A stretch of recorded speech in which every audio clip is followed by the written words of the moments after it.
Los problemas del sistema de pensiones en El Salvador son una lucha por solventar para la población jubilada y trabajadora, pero también para el Estado.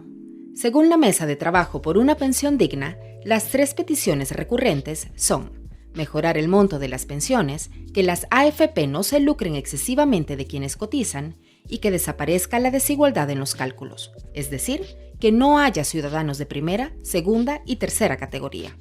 La propuesta más reciente hecha por la Mesa en 2019, que todavía no consigue aprobarse en la Asamblea Legislativa, señala la necesidad de bajar la comisión de las AFP del 1.90 al 1.40.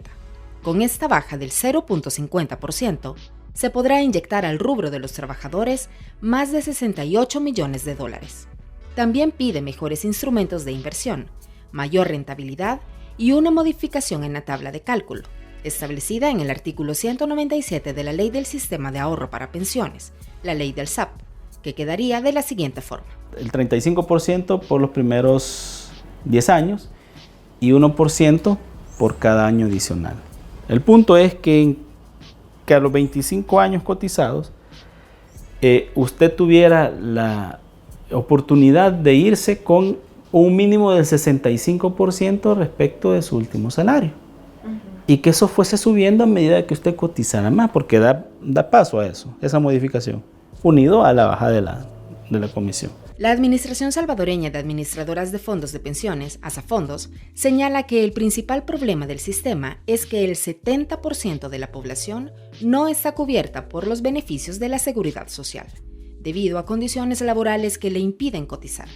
Lo segundo es que hay pensiones muy bajas, lo cual fortalece la idea de mejorar el financiamiento. Esa fuente de financiamiento hoy por hoy para muchos casos no es suficiente para pagar una pensión de un monto adecuado de sustitución del ingreso que provenía del salario, y por tanto hay que trabajar tanto en políticas que vayan orientadas a asegurar que los salvadoreños puedan ahorrar más durante su vida laboral activa y que ese ahorro pueda generar una mayor rentabilidad para que cuenten con dinero suficiente para autofinanciarse en una pensión sostenible y suficiente para cubrir sus necesidades. Actualmente, solo 1 de cada 4 personas trabajadoras cotiza al sistema, lo cual representa una de las principales críticas a un mecanismo que no tiene enfoque de derechos a la hora de dar cobertura. Quiere decir que vamos a seguir viendo estas escenas de personas de 70, 80 años teniendo que seguir vendiendo en el centro de San Salvador, en sus canastos, porque no tienen ingresos. Si ese día no venden, no comen.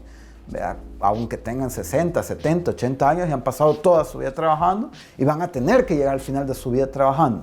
Los fondos de ahorro están acercándose a los 13.000 millones de dólares, equivalente al 50% del PIB, y es un ahorro considerable.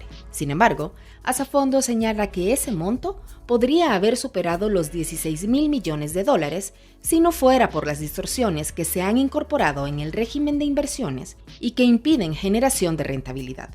En ese sentido, este es un aspecto que debe ser tomado en cuenta. Hay también que impulsar, ya en una reforma integral, medidas de mediano y largo plazo que aseguren que los salvadoreños, insisto, coticemos de forma regular, que tengan empleo, que ese empleo tenga aparejado los derechos de seguridad social, que coticen y que adicionalmente se modifique el régimen de inversiones como para que pueda generarle una rentabilidad más alta. El 4 de marzo, el ministro de Hacienda, Alejandro Zelaya, aseguró que tomando en cuenta que el partido Nuevas Ideas tendrá la mayoría en la representación de la Asamblea Legislativa desde este 1 de mayo, se presentará una propuesta para cambiar el sistema de pensiones, que buscará beneficiar al cotizante, al Estado y a los administradores de fondos de pensiones. Para la mesa, las administradoras privadas no deben desaparecer necesariamente, pero es importante que no se les beneficie más, y por el contrario, se regule la ganancia, algo que favorecería a las personas cotizantes y al Estado mismo. Además, considera que la reforma integral no puede postergarse más. Se tardó 100 años el país en implementar el primer esquema. ¿Cuánto nos hemos tardado en construir el sistema? ¿Ya? Desde que nació este país nos hemos tardado y no lo hemos logrado construir, ¿ya? Por lo que he dicho, porque no hemos incluido los sectores históricamente excluidos, no hemos eliminado la desigualdad y la inequidad en cuanto al reconocimiento del derecho humano a la seguridad social. Para obtener una reforma integral al sistema de pensiones con enfoque de derechos, deben estar involucrados en el diálogo todos los sectores. Además, también es fundamental que exista una Contraloría Pública y transparencia por medio de un ente autónomo del Ejecutivo. Porque eso te asegura, independientemente del gobierno que llegue, independientemente de eso, y eso es importante. O sea, el sistema de pensiones debe ser manejado de manera sostenible, más allá de colores partidarios. Ese sistema, esa institución autónoma que vea el sistema de pensiones, debe de regirse por el principio de máxima publicidad. Ahí sí no se vale lo de información reservada. Lo único que podría ser reservado ahí son los nombres de las personas si se los pide un tercero, pero todo el manejo debe de ser abierto. La lucha por cambiar el sistema y acceder a pensiones dignas continúa, y con la llegada de una nueva Asamblea Legislativa, economistas y diversos sectores de la sociedad civil esperan que haya un análisis serio y urgente al respecto, que permita solventar las problemáticas del sistema a corto, mediano y largo plazo.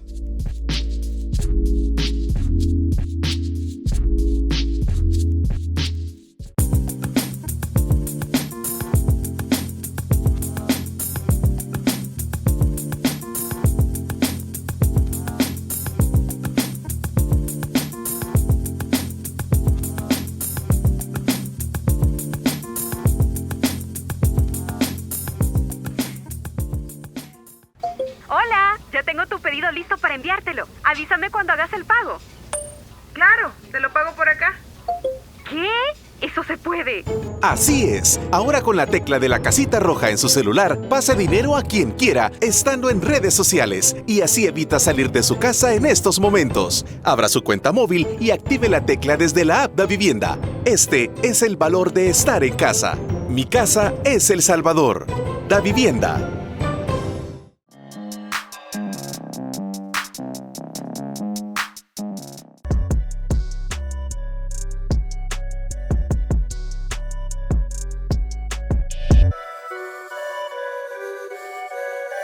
Bienvenidos y bienvenidas a esta entrevista de Focos. Agradecemos su sintonía a través de nuestro Facebook y también a través de nuestro canal de YouTube. Hoy estaremos conversando en esta entrevista sobre el tema de la crisis del sistema de pensiones. Y para ello me acompaña Carlos Argueta, investigador asociado de FundaUNGO. Bienvenido. Gracias por la invitación, Gabriela, y es muy importante aprovechar estos espacios para platicar con la población al respecto de este tema tan importante.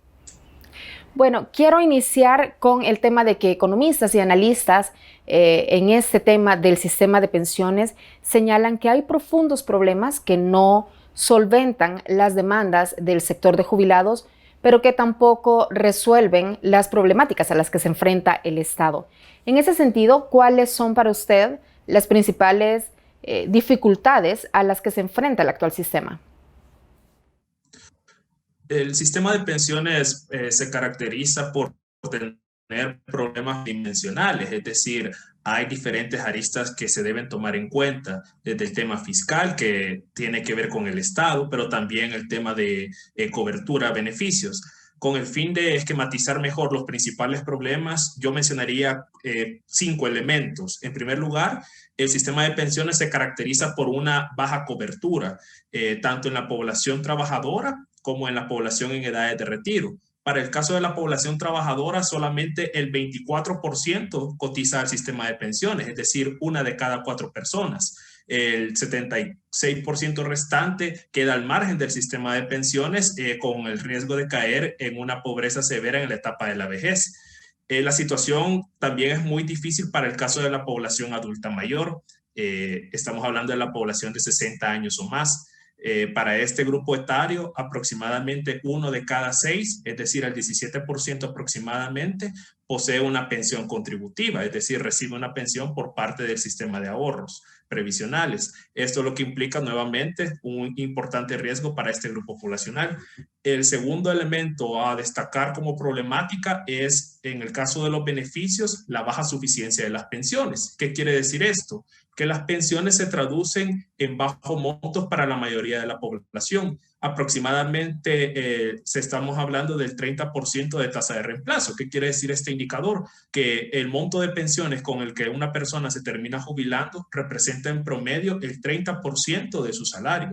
Es decir, es una caída sumamente importante, tomando en cuenta que estándares internacionales como el que establece la OIT plantea la necesidad de al menos un 45% en este indicador, es decir, estamos 15 puntos porcentuales abajo.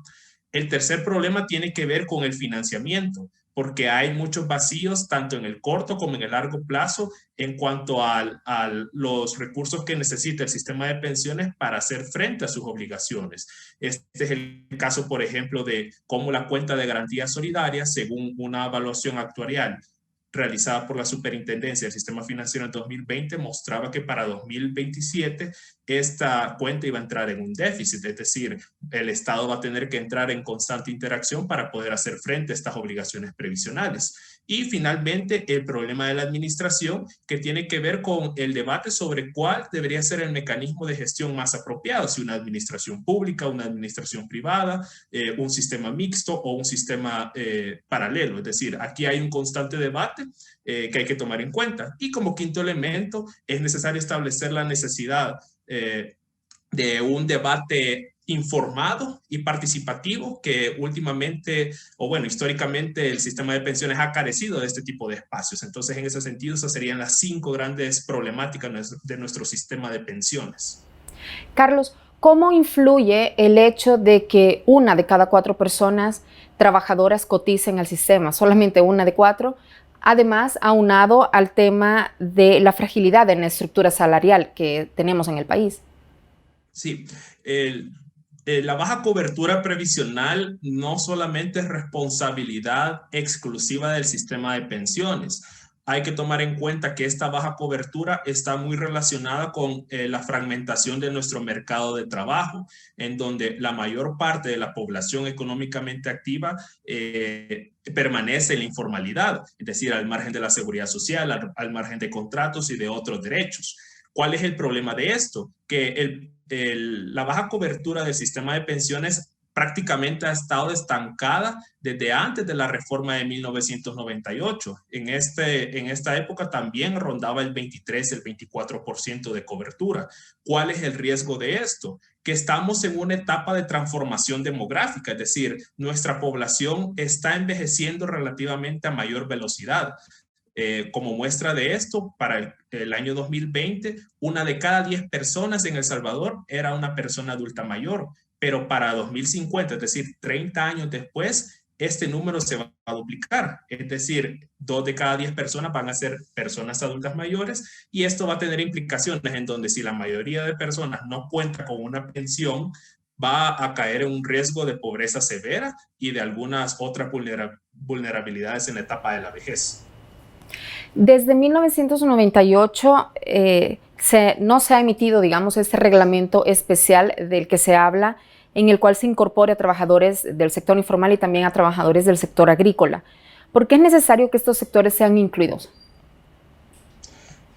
Es importante tomar en cuenta que nuevamente el sistema de pensiones no ha buscado mecanismos alternativos para incorporar a sectores tradicionalmente excluidos.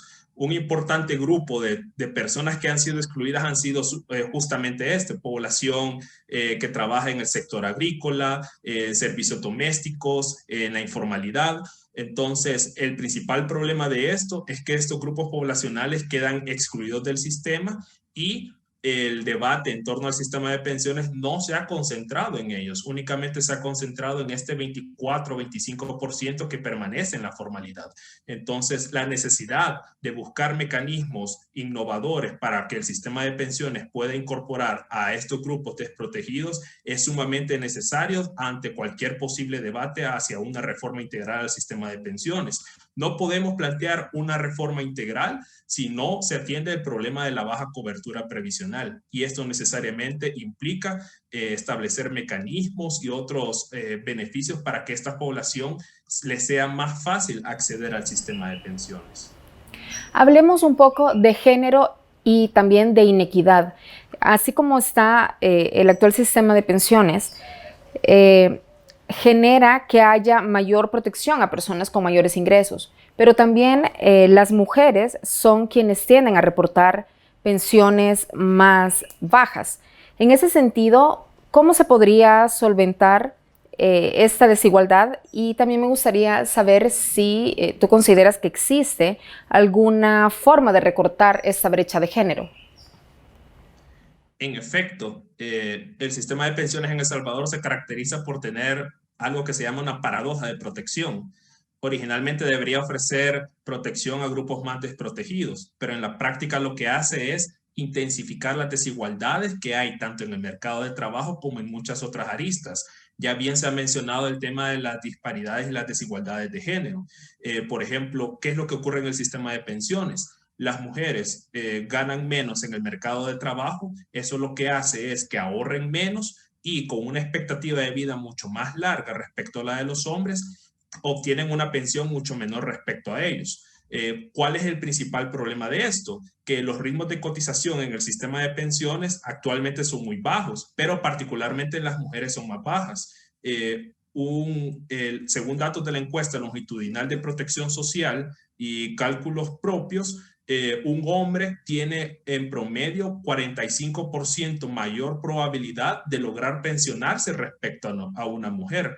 Esto en gran medida está relacionado con que las mujeres están en la informalidad y salen del mercado de trabajo con más frecuencia. ¿Cuáles pueden ser algunos mecanismos que puedan tomarse en cuenta para poder reducir estas desigualdades? Más allá de tratar las desigualdades en el mercado de trabajo, que es sumamente importante, el sistema de pensiones también puede tomar importantes lecciones. Por ejemplo, en otros países lo que se establece es un bono de maternidad para el caso de las mujeres que están en el mercado de trabajo formal y que por esta situación tienen que salir temporalmente. Las mujeres continúan cotizando al sistema de pensiones durante su etapa de maternidad e incluso a veces el Estado otorga un bono adicional para que estas personas puedan, para que las mujeres puedan en efecto mantener sus ritmos de cotización. Por otro lado, también es sumamente necesario destacar que estas medidas inevitablemente requieren el establecimiento de espacios fiscales y de búsqueda de recursos para poder financiarlas. Por eso, nuevamente, el sistema de pensiones como un mecanismo tan complejo que enfrenta diferentes problemas, para establecer una reforma integral, necesariamente se tienen que tomar todos estos elementos en cuenta.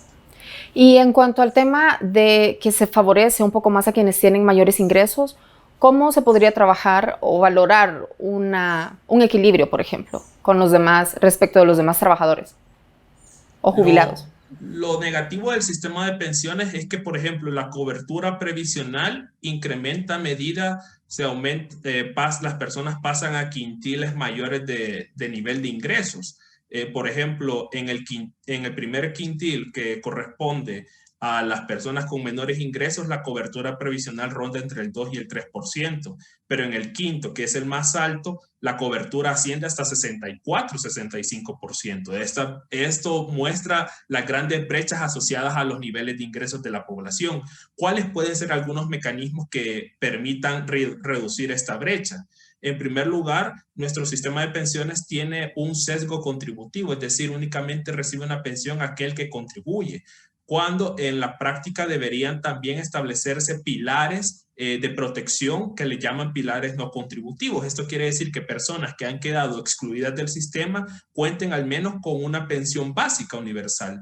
Para esto, inevitablemente se requiere el financiamiento a través de recursos estatales con impuestos progresivos, es decir, impuestos que se basen en recaudar ingresos en las personas que ganan relativamente más, y asimismo otros mecanismos de solidaridad intergeneracional en donde personas que coticen más puedan contribuir también a este pilar no contributivo para establecer una base central y aumentar así la cobertura y reducir el riesgo de caer en pobreza en la etapa de la vejez.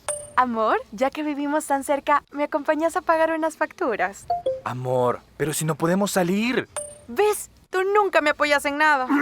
No le vaya a mandar ese audio. Sí, aquí. Bzz, bzz, soy su celular. Pero él tiene razón. Es mejor quedarse en casa. Mejor entre a la app Davivienda. Abra una cuenta móvil en minutos, reciba dinero y pague todo lo que necesita sin salir de casa. Este es el valor de estar en casa. Mi casa es El Salvador. Davivienda. Estaríamos hablando en ese sentido de un acuerdo fiscal. Me gustaría profundizar un poco en este tema sobre los impuestos progresivos. ¿Cuáles crees que deberían ser estos impuestos y cómo deberían ser implementados? Algo muy importante es que, por ejemplo, El Salvador es de los pocos países a nivel latinoamericano que no cuenta con un impuesto al patrimonio o un impuesto predial. Estos son impuestos progresivos en la medida en que hacen que tributen relativamente más a aquellos que ganan más. Entonces, estos mecanismos pueden ser fuentes de financiamiento que el Estado puede considerar para poder financiar este tipo de pilares. Ahora bien, es importante destacar la necesidad de un acuerdo fiscal. Un acuerdo fiscal que no solamente vaya a tratar el tema previsional. Sabemos que el Estado, especialmente ahora por la crisis a raíz del COVID-19, ha percibido una importante caída en sus ingresos tributarios y las obligaciones cada vez han sido mayores.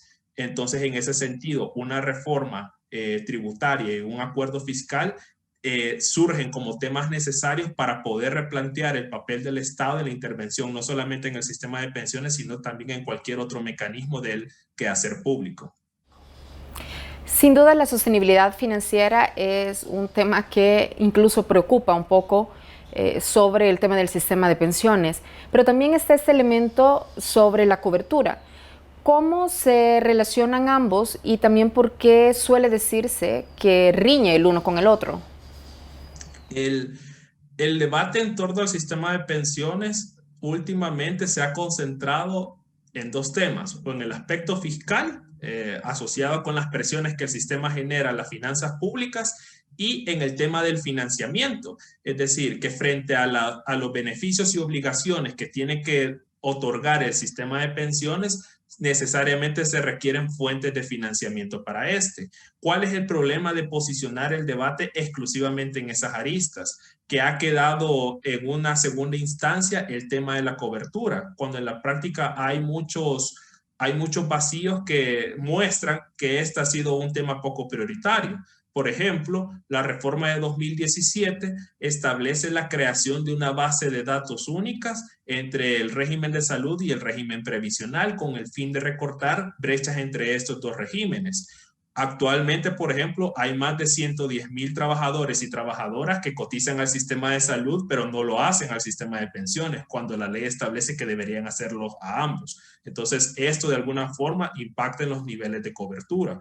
Ahora bien, concentrarse en el tema de financiamiento ha hecho que únicamente el debate se centre en las personas que están incluidas en el sistema de pensiones, en este 24%, cuando el resto de personas quedan excluidas. Esto ha sido una problemática asociada a la visión cortoplacista que ha tomado el debate previsional, porque en la práctica no son dos temas mutuamente excluyentes. No se puede apostar a una reforma integral al sistema de pensiones si no se trata tanto el tema de la cobertura como la sostenibilidad financiera de corto y largo plazo. Recientemente entraría ya en vigencia el tema del incremento a la pensión mínima, lo cual es un beneficio para las personas pensionadas. Sin embargo, ¿cómo afecta esta medida en materia económica? Como toda intervención económica y social, tiene sus ventajas y también tiene algunos aspectos de mejora o algunos desafíos, por plantearlo de esa manera. Entre los aspectos de mejora, desde luego, se trata de atender una deuda histórica asociada a los bajos niveles de pensión. Ahora que la pensión mínima equivalga a $304, puede ser un mecanismo para incentivar demanda agregada. Ahora bien, ¿cuáles son las principales implicaciones o desafíos que tiene este tema? El tema del financiamiento y su sostenibilidad de largo plazo. Para este año, esto va a ser financiado a través de un direccionamiento de un préstamo de 125 millones de dólares. ¿Cuál es el problema? Que en el mediano plazo se van a tener que buscar los recursos adicionales para poder hacer frente a estas obligaciones. En su momento, la cuenta de garantía solidaria, que es este pilar común en el que cotizamos todos y todas las personas trabajadoras afiliadas al sistema, tiene la obligación de atender este incremento a la pensión mínima. ¿Cuál es el problema? Que si el estudio o la evaluación actuarial de la superintendencia mostraba antes de aprobar esta reforma que las cuentas de garantía solidaria iba a entrar en déficit a partir de 2027, ahora otorgándole esta nueva obligación a esa cuenta de garantía solidaria, posiblemente este déficit se presente en años mucho más recientes, y sin otorgarle el mecanismo, los ingresos necesarios para poder hacer frente a esta obligación, nuevamente corre el riesgo de que haya un problema de sostenibilidad financiera en los próximos años. La semana pasada la Asamblea Legislativa aprobó una reforma para que las personas mayores de 40 años pudieran retirar el 25% de los ahorros de pensiones. ¿Qué implicaciones podría tener esto en materia del fondo de las pensiones? La medida se ha establecido como un mecanismo para otorgar un alivio económico a las personas, especialmente aquellas que posiblemente perdieron su empleo o vieron reducido su nivel de ingreso a raíz de la pandemia de COVID-19 o alguna otra situación en particular. ¿Cuáles son las implicaciones de esta medida? Si bien en el corto plazo puede verse como un beneficio, en el mediano plazo corren dos riesgos. En primer lugar, se está desvirtuando la finalidad última de los sistemas de pensiones, que consiste en generar ahorros para la etapa de la vejez, esta etapa en que las personas inevitablemente pierden habilidades y la capacidad para estar en el mercado de trabajo. Entonces, el hecho de que se establezcan estos mecanismos y se planteen como mecanismos permanentes generan, en primer lugar, que las personas tengan menos ahorro previsional en sus cuentas individuales. Esto se traduce inevitablemente en menores pensiones. Ahora bien, muchos posiblemente podrán optar al mecanismo de la pensión mínima o al financiamiento de la cuenta de garantía solidaria. ¿Cuál es el problema de esto? Que esa cuenta de garantía solidaria, ante las constantes presiones que va a mantener durante los próximos años, va a tener que buscar recursos estatales a través de ingresos o deudas que en última instancia pagan todas y todos los salvadoreños, incluyendo las personas que nunca han cotizado. Entonces, a establecer esta visión de largo plazo es muy importante porque de alguna forma se está planteando que en este largo plazo, en este horizonte temporal, personas que nunca han cotizado al sistema de pensiones van a terminar financiando inevitablemente montos de pensiones de aquellas personas que están dentro del sistema, que si bien pueden poseer alguna dificultad, son personas que relativamente cuentan con un mejor empleo. Entonces, esto puede acrecentar los niveles de desigualdad en nuestro país. Tomando en cuenta todos estos desafíos y viendo también un poco el panorama sobre nuestro sistema de pensiones, ¿cuáles considera que son los lineamientos o las reformas urgentes que deberían hacerse para cambiar o fortalecer nuestro sistema? El Salvador enfrenta la inevitable necesidad de establecer una reforma integral al sistema de pensiones. Es importante destacar que no se debe abusar de este término, es decir, ¿qué implica una reforma integral? Tiene que atender diferentes aristas que hemos abordado a lo largo de este espacio. En primer lugar, el tema de la cobertura.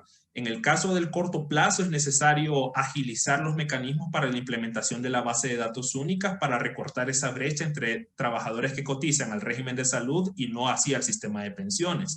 Mecanismos de mediano plazo tienen que ver con el establecimiento de pilares no contributivos para ofrecer protección a personas que no están protegidas por el sistema, y mecanismos que se denominan semicontributivos, en donde se establecen formas para que personas en la informalidad puedan cotizar al sistema de pensiones, por ejemplo, a través de regímenes de monotributo u otros aportes en donde las personas contribuyan al sistema y cuenten con esa protección que necesariamente todos necesitamos en la etapa de la vejez. Ahora bien, también se tiene que atender el tema de los beneficios, que tiene que ver con la desconcentración del de la cartera de inversiones que tanto se habla en El Salvador. Sin embargo, hay temas mucho más importantes a destacar, como la baja estructura salarial de nuestro país. Los salarios son bajos y por eso se traducen en menores niveles de pensión. Es necesario atender reformas a través de reformas en el mercado laboral para solventar paulatinamente esta problemática. Inevitablemente, esto también hace que se hable de problemas de la sostenibilidad. Se tienen que buscar acuerdos fiscales para que estos puedan de alguna forma financiar el sistema de pensiones y que exista una mayor conexión entre los aportes de las personas y los beneficios que reciben. También cae el tema de la administración, en donde se debe debatir a través de estudios técnicos la necesidad de una reforma que posiblemente tenga que ver con un cambio en el régimen del sistema financiero del sistema. Y todo esto tiene que estar englobado en un diálogo social, participativo, inclusivo, que el debate no se concentre únicamente en la Asamblea Legislativa o en la Presidencia de la República o en alguna otra entidad pública o gubernamental, sino más bien que se encuentre a lo largo de todo el proceso con la participación de la academia, organizaciones de la sociedad civil, la clase trabajadora, la clase patronal que también contribuye al sistema y diferentes actores que de alguna forma están implicados en este importante tema. En Latinoamérica ha sido evidente que el tema de la privatización de estos sistemas no ha dado los resultados más convenientes para los estados y tampoco para las personas jubiladas. En el caso de El Salvador, ¿qué se debería hacer con las AFPs para tener o qué papel deberían jugar para poder tener ese sistema que garantice mejores condiciones para las personas jubiladas, pero que también favorezca al Estado? En el debate se tiene que incorporar la visión sobre la administración, es decir, será un estudio técnico y actuarial el que deberá establecer, por ejemplo, si a El Salvador le conviene de alguna forma mantenerse en el sistema de capitalización individual con algunas medidas para mejorar la suficiencia de las pensiones y los espacios fiscales para el Estado, o posiblemente optar a una reforma sustitutiva en donde se establezca un sistema mixto, un sistema paralelo, todo de acuerdo a lo que se establezcan, tanto las proyecciones económicas como también las proyecciones demográficas. Ahora bien, es importante tomar en cuenta que de 20 países latinoamericanos, solo 4 tienen un sistema de capitalización individual puro, que es el caso de El Salvador, también el caso de México, República Dominicana. Entonces, en ese sentido, y Chile, desde luego. Entonces, en ese sentido, vemos como, por ejemplo, en 2018, de 30 países a nivel internacional que habían privatizado el sistema de pensiones, 18 habían hecho alguna reforma. Esto implica otorgar mayor solidaridad al sistema, no necesariamente pasando o cambiando el régimen de administración, pero esto necesariamente implica la participación del Estado y de diferentes sectores. Entonces, en ese sentido, lo que destaco es la necesidad de estos acuerdos para poder establecer la reforma integral del sistema de pensiones, que no va a ser algo de corto plazo. Eso es importante tomarlo en cuenta. Es un acuerdo intergeneracional e intertemporal que diferentes sectores de la sociedad civil deben establecer para otorgar mejores beneficios en la etapa de la vejez. Viendo el panorama general, ¿cuál es el diagnóstico que podríamos tener sobre el tema de la seguridad social en el país? El sistema de seguridad social en nuestro país es un sistema que se ha caracterizado por estar desarticulado. Si bien en los últimos 10 años se vieron importantes avances, como el caso de la extensión de la pensión básica universal, y entre otros temas, todavía estamos enfrentando diferentes desafíos y vacíos. Por ejemplo, en el caso de El Salvador, somos un país que carece de seguro contra desempleo o algún otro mecanismo de protección en esta etapa durante la actividad económica. Obviamente, mejorar estos beneficios y articular el sistema de protección social necesariamente implica buscar espacios fiscales y otro tipo de debates. Entonces, en ese sentido, si bien el sistema de seguridad social en nuestro país ha tenido importantes avances, recalco que todavía se tiene mucho que hacer para poder ofrecer una mejor cobertura y mejorar los beneficios para la población, no solamente la población trabajadora en el sector formal, sino para toda la población en general. Bueno, sin duda son muchos retos y desafíos a los que nos enfrentamos en esta materia. Agradecemos a Carlos Argueta, investigador asociado de Fundaungo, por habernos acompañado y haber conversado y profundizado también en esta crisis que atraviesa el sistema de pensiones. Gracias, Carlos. Muchas gracias, Gabriela. En nombre de Fundaungo también gracias al equipo de Focus por la invitación. Y por supuesto, gracias a usted, amigo y amiga, por habernos acompañado, y por supuesto que le invito a que se quede en nuestra sintonía y a que busque nuestros contenidos a través de nuestro canal de YouTube, también a través de nuestro Facebook y nuestras demás redes sociales, así como de nuestro sitio web www.focustv.com.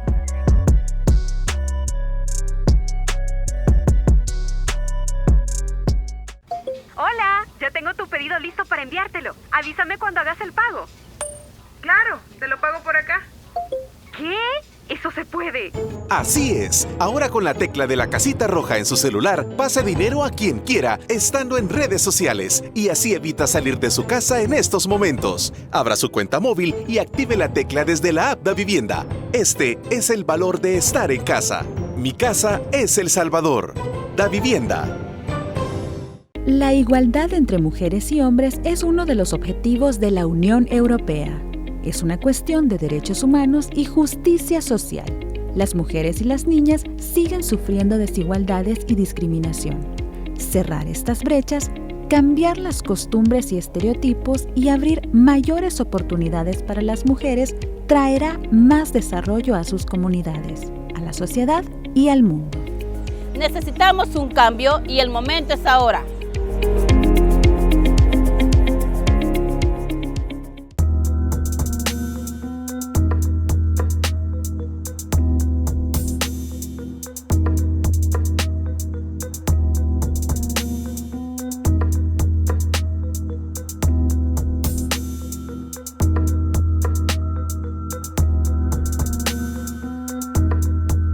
Tenemos más, incluso en cantidad total de vacunas que cualquier otro país de la región. Tras la inauguración del centro de vacunación del Hospital El Salvador en cadena nacional la noche del lunes pasado por el presidente de la República, Nayib Bukele, las personas mayores de 60 años en adelante que contaban con cita previa podrían vacunarse contra la COVID-19 a partir del martes en las nuevas instalaciones, dando el arranque a la campaña masiva de vacunación en el país. Bukele dijo que con la apertura del centro se vacunarían 10,000 personas diarias, cifra que se suma a las 20,000 por día, que se vacunan desde que arrancó el proceso a inicios de abril, según reportan las autoridades de salud. El mandatario dijo que el proceso sería ordenado y que para evitar aglomeraciones y respetar el distanciamiento social en el megacentro de vacunación, se habilitaron centros de recogida en 5 puntos del área metropolitana de San Salvador, donde la población sería trasladada en grupos pequeños. Pero cuando anunciamos eso y a algunas de las personas les salía su cita que tenía que venir acá, pero para poder venir acá tenía que ir a uno de los centros de transporte en donde tienen que llegar para venir acá, empezaron a criticar eso, de que por qué no podían venir directo al centro, etcétera, etcétera, etcétera. Pero estoy seguro que los mismos que critican eso serían los que criticarían si hiciéramos acá que vinieran 10,000 personas y luego tuviéramos una aglomeración afuera y un tráfico imposible, los buses parando allá afuera, los taxis, los Uber, la gente parqueando su carro en las aceras, la gente aglomerada haciendo colas en la entrada, serían los primeros que criticarían al gobierno por la desorganización, porque estamos aglomerando, etcétera. Así que haremos lo mismo que hicimos siempre. No los vamos a escuchar y vamos a hacer lo mejor para la población, y la población será el mejor juez de si lo estamos haciendo bien o mal. Pero la mañana del martes, durante el arranque de la nueva dinámica, ocurrió lo contrario a lo que Bukele predijo. La aglomeración, sin embargo, no ocurrió en el hospital, sino en los centros de recogida. En el punto de salida del estacionamiento de la octava etapa del centro comercial Metrocentro en San Salvador, se generó un caos cuando adultos mayores hicieron largas filas mientras esperaban la llegada de los microbuses para su traslado en un parqueo subterráneo. Según reportaron diferentes medios de comunicación, personas de la tercera edad esperaron por más de 2 horas, muchas de ellas bajo el sol. La aglomeración ocurrió porque la capacidad de los microbuses contratados previamente fue superada por la cantidad de personas que buscaban ser trasladados al centro de vacunación. En un tuit, el presidente aseguró que la aglomeración fue provocada porque las personas se anticiparon a la hora de su cita. Para detener las aglomeraciones, el Ejecutivo sumó improvisadamente más microbuses, algunos del Viceministerio de Transporte, y contrató de urgencia a autobuses del transporte público. Focos pudo corroborar que autobuses con capacidad de 50 personas fueron contratadas a última hora para agilizar el traslado de personas y descongestionar el punto de salida. A las 11 de la mañana del martes, la aglomeración en el parqueo del centro comercial había cesado. Sin embargo, las personas a vacunar se transportaron en los autobuses sin cumplir con las medidas de distanciamiento social. También, a pesar que el presidente y el Ministerio de Salud advirtieron que solo los vehículos autorizados estaban habilitados para transportar a las personas hacia el hospital, tras el caos, las autoridades gubernamentales permitieron que las personas llegaran por su cuenta al centro de vacunación. Bukele anunció que se ampliarían los puntos de recogida para distribuir más la cantidad de personas. En la cadena nacional de lunes, el presidente dijo que existen miles de documentos por escrito que explican estas acciones emprendidas por su gobierno, pero que este no es un plan rígido, sino flexible, que le permite hacer cambios según las necesidades que se presentan. El plan de vacunación, sin embargo, sus costos, las medidas y los acuerdos de compra de las vacunas son aún una incógnita. No existe un manual para manejar la pandemia, no existen acciones que salgan totalmente a la perfección. Podemos ir ajustando los protocolos desde un inicio, esa ha sido la clave en el manejo de la pandemia. Focos consultó con diferentes especialistas en salud pública sobre cómo debe implementarse una campaña masiva de vacunación. La respuesta: la vacuna es la que debe acercarse a la gente y no al revés. Y aunque esta campaña puede ocupar centros masivos para dar un empuje social a la vacunación en un país o una región, este también debería integrar en la campaña de comunicación a referentes de la sociedad civil como líderes religiosos, políticos, deportistas, entre otros, que incentiven a la población a vacunarse. Minimizar el riesgo de contagio, evitar aglomeraciones en el centro de vacunación o en los puntos de recogida. No debe olvidarse que es el ser humano quien transmite la enfermedad. Debe ser descentralizada. La lógica es acercar la vacuna a la gente y no viceversa. Esto evitaría nuevos contagios. En todo caso, los centros de vacunación masivos deben ser espacios abiertos y su uso debe ser temporal. Ejemplo de ello es lo que se ha hecho en la ciudad de Atlanta, en los Estados Unidos. Una ciudad con 4.8 millones de personas, donde funciona un centro masivo de vacunación previa cita en línea, como en El Salvador, pero en el estadio de la localidad, con capacidad de 71,000 personas, se atiende solo a 6,000 personas al día, mientras que se mantienen centros de vacunación periféricos en iglesias, farmacias y centros comunitarios de los diferentes barrios de la ciudad. Tranquila. Con ello se busca llegar a los 3 tipos de personas que enfrenta cualquier vacunación masiva en todo el mundo. 1. Los que sí se quieren vacunar. Es el grupo más accesible para el sistema de salud pública. Con ellos funciona minimizar el riesgo de contagio al momento de la vacunación y acercarle las vacunas. 2. Los que están indecisos. Son personas que están mal informados o que tienen dudas razonables por condiciones de salud previas.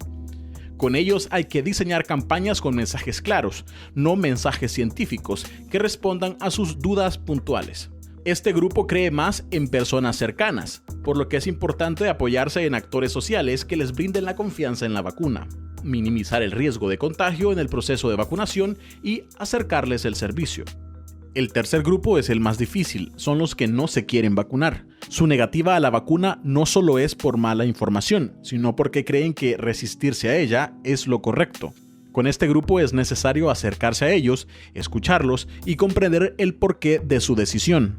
Solo partiendo desde sus creencias se puede diseñar campañas específicas para persuadirlos y convencerlos de vacunarse. De lograrlo, hay que minimizar el riesgo de contagio al momento de la vacunación y acercar siempre las vacunas a ellos. En los 3 casos se necesita de información pública y campañas educativas puntuales. Para ello, los especialistas recomiendan encuestas rápidas que miden la aceptabilidad y la resistencia a la vacuna, que permiten adecuar los planes flexibles del Ejecutivo a la realidad de la población para hacer las correcciones necesarias. A diferencia del martes, el miércoles no hubo aglomeraciones en los puntos de recogida. Focos visitó los puntos de Metrocentro en San Salvador y el de Plaza Mundo en Soyapango, y no se observaron aglomeraciones ni largas filas de espera. El proceso era ordenado, con personal de orientación y atención a la población que hacía fila. ¿Qué le pareció el proceso? Bien, excelente todo.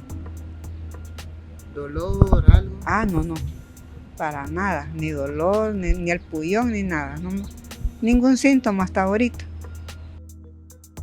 En Plaza Mundo, los esposos Carballo, que retornaban del hospital, elogiaron el proceso de vacunación. ¿Y cómo fue el proceso desde aquí hacia allá? Bien, gracias a Dios, todo bien. Así como uno llegamos, así hemos venido, tranquilo.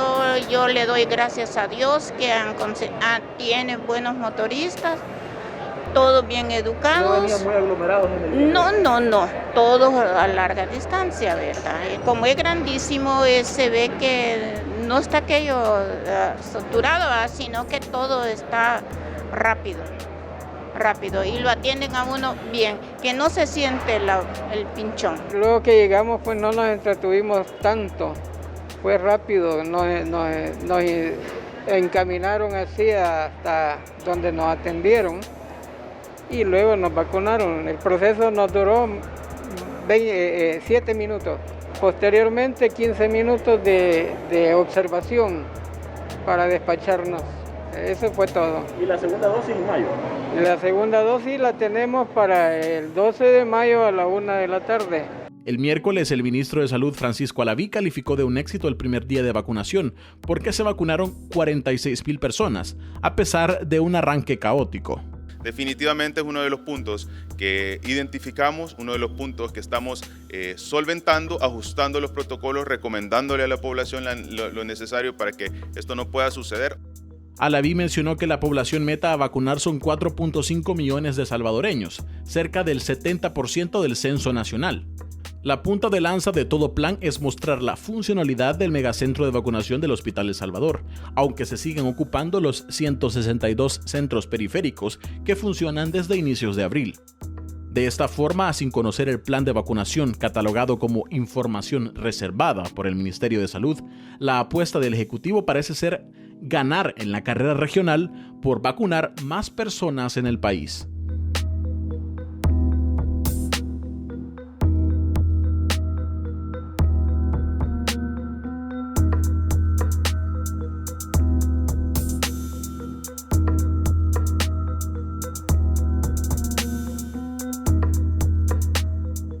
La igualdad entre mujeres y hombres es un objetivo de la Unión Europea. Queremos cerrar brechas, cambiar estereotipos y abrir más oportunidades para las mujeres y las niñas. Necesitamos un cambio. El momento es ahora. La migración debe ser entendida desde una perspectiva de derechos humanos y no desde un enfoque militarista. Esta semana, el gobierno de los Estados Unidos anunció un acuerdo con México, Guatemala y Honduras que aumenta la presencia militar en las fronteras para detener la migración que se origina desde Centroamérica. Posteriormente, esto fue negado por el enviado especial Ricardo Zúñiga. El anuncio llega en un contexto de crisis de movilidad humana en la frontera sur de los Estados Unidos. Datos oficiales indican que en marzo fueron detenidas al menos 172,000 personas provenientes del Triángulo Norte de Centroamérica, un incremento del 71% respecto al mes de febrero de 2021. Detener la migración sin documentos ha sido por años un asunto de seguridad nacional para los Estados Unidos y ha pasado por los más variados matices en las recientes décadas. Desde el ambiguo mensaje demócrata con la administración Barack Obama, que prometía reformas migratorias ambiciosas, pero que terminó siendo la que generó más deportaciones, hasta la impulsada por Donald Trump, xenófoba, agresiva y denigrante hacia la población migrante. Hoy Biden, quien en sus primeros meses había prometido inclusión y respeto de la condición del migrante, se contradice con un despliegue militar que nos recuerda que en Estados Unidos el consenso político contra los migrantes sigue siendo considerarlos como una amenaza. Este consenso sigue más vigente que nunca. En Focus entendemos, a partir del acceso a investigadores y defensores de los derechos humanos y desde nuestra vocación democrática, que la migración es un fenómeno complejo que exige respuestas complejas. Un militar en la frontera, con un fusil, preparado para una guerra ante un migrante vulnerable que se ha despojado de todo, con la única ilusión de huir del infierno de sus países, nunca será la respuesta de fondo a un fenómeno que exige políticas públicas de protección social y oportunidades económicas para sus poblaciones más vulnerables. Los gobiernos centroamericanos son líderes mundiales en la expulsión de sus ciudadanos ante el fracaso de sus gestiones. La corrupción y la impunidad en los gobiernos de Guatemala, El Salvador y Honduras drenan cada día los limitados recursos para atender las amplias necesidades básicas de su población, mientras engorda las bolsas de sus compadres. Por eso, lejos de seguir construyendo muros de concreto o de armas que no detendrán la migración, los demócratas deben comenzar a actuar de manera coherente. Basta de hacer política con la represión hacia nuestros migrantes. Actúen de manera categórica con candados contra la corrupción en los países de sus socios en Centroamérica. Dejen de tolerar y hacerse del ojo pacho con la corrupción de sus interlocutores públicos o privados, y abran la oportunidad para que los recursos lleguen a políticas públicas bien diseñadas, de impacto y con resultados en la vida de los centroamericanos. La política de cero tolerancia debe ser contra la corrupción, las causas, y no contra los migrantes, su consecuencia. Hoy y siempre, Focus se posicionará a favor de los derechos del migrante para movilizarse y para ser protegido por su condición humana.